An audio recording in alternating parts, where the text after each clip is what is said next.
महाराष्ट्र. सर्वप्रथम मी आपल्या सर्वांकडे उत्साह पाहतोय. हाताच्या मशालीतून थोडे खालती घ्या, खालती घ्या. मशालीला थोडं बाहेर उभे राहा, थोडं मागे उभे राहा. धक्काबुक्कीत नको काही. आपण निवडणूक चिन्ह हे आहे, हे पण आहे, पण हे जरा सांभाळून थोडं मागे चला. आपण थोडं मागे. दादा तू वरती बसला, सांभाळून. इथे कोण आहे का? आवाज येतो. जय महाराष्ट्र. जय महाराष्ट्र. किती दिवस पाणी नाही आलंय? किती दिवस पाणी नाही आलं?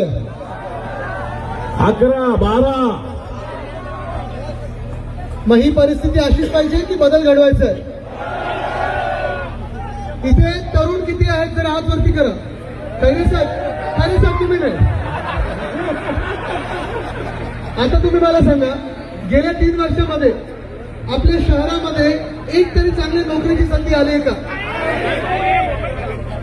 आली आहे? मग ही परिस्थिती अशीच ठेवायची की बदल घडवायचा?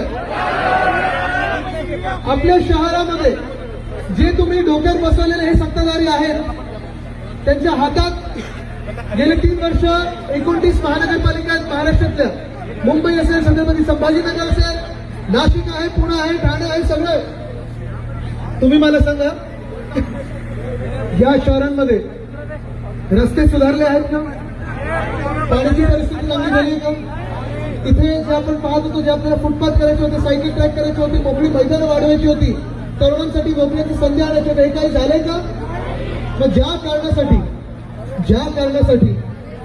तुम्ही ह्या सरकारला निवडून दिलेला असाल, ज्या कारणासाठी निवडणूक आयोगाच्या आशीर्वादाने हे जे काही महायुतीचं भूत आपल्या डोक्यावर बसवलेलं आहे, हे सरकार पुढच्या काळात आपल्याला परवडणार आहे का?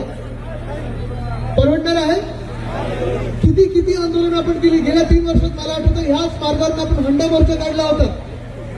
शेतकऱ्यांसाठी लबाडानं पाणी द्या आपण मोर्चा काढला होता. शेतकऱ्यांसाठी कर्जमुक्तीसाठी मोर्चा काढला होता. ह्यांचे सगळ्यांचे जे तुमच्या इकडचे मंत्री आहेत, पालकमंत्री असतील, मस्त व्हिडिओ येतात, बॅगांमध्ये पैसे असतात.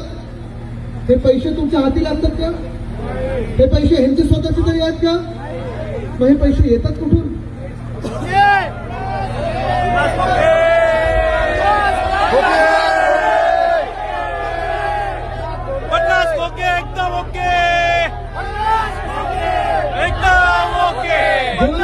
तुम्हाला मंत्री दिसतील, जेव्हा तुम्हाला हे खासदार दिसतील, एक तर खासदारांची दुकानं कुठची आहेत?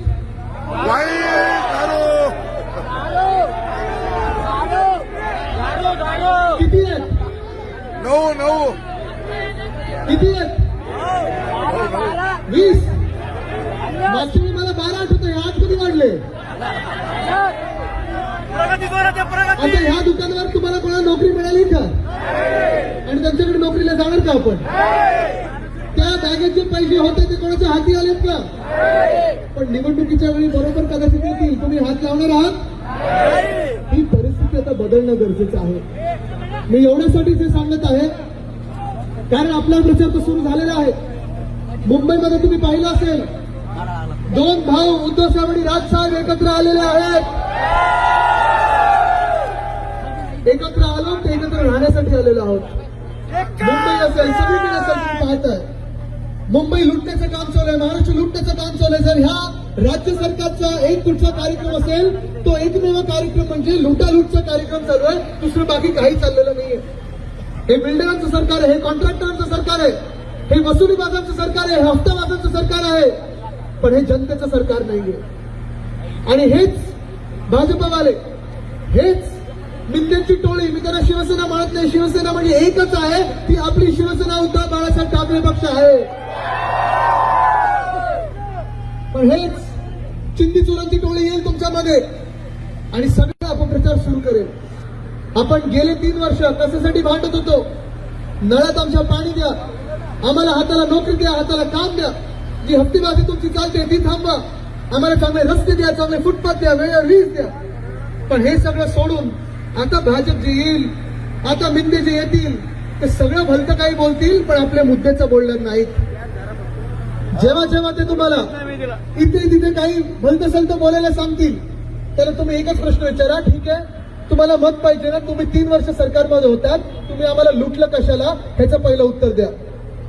तुम्ही त्यांना आज हा प्रश्न विचारा, जर इथे फिरायला आले कोणी तुम्हाला दिसले की साहेब तुमच्या बॅगेमध्ये जे पैसे होते ते कोणाचे होते, कुठून आले आणि कुठे गेले, ह्याचं पहिलं उत्तर द्या. मग आमच्याकडे मत मागायला या. आणि जर फडणवीस साहेब आले इथे आणि त्यांनी तुम्हाला सांगितलं की मला मत द्या, 100% तुम्हाला अमुक देतो, तमुक देतो, मेट्रो देतो, बोगदा देतो, सगळं देतो, त्यांना सांगा फडणवीस साहेब सगळं सोडा, आम्हाला वेळेवर पाणी का नाही दिलं ह्याचं पहिलं आम्हाला उत्तर द्या. तुम्हाला आठवत असेल जेव्हा आपलं सरकार होतं, महाविकास आघाडीचं सरकार होतं, सुभाष देसाई साहेबांनी बाजूलाच ती ऑरिक सिटी काय बनवून ठेवली. जगात एखादी चांगली सिटी असेल तसं इथे उद्योजक चांगले येतील, गुंतवणूक येईल असं शहर बनवून ठेवलं होतं. मी स्वतः इथे, मला आता पत्रकारांनी देखील विचारलं, त्यांना आठवण आहे आपलं सरकार असताना म्युन्सिपल कमिशनर आणि महापौरांसोबत रात्री आम्ही 1:30 वाजता 2 वाजता रस्ते चांगले कसे होत आहेत हे पाहायला जात होतो. अनेक गोष्टी आपण ज्या या शहरामध्ये करत होतो ती सगळी कामं ह्या भाजपवाल्यांनी आणि ह्यांच्या मिंदे सरकार असेल, भाजप सरकार असेल, बंद करून टाकली. आणि मग दाखवण्यासारखं काही नाही.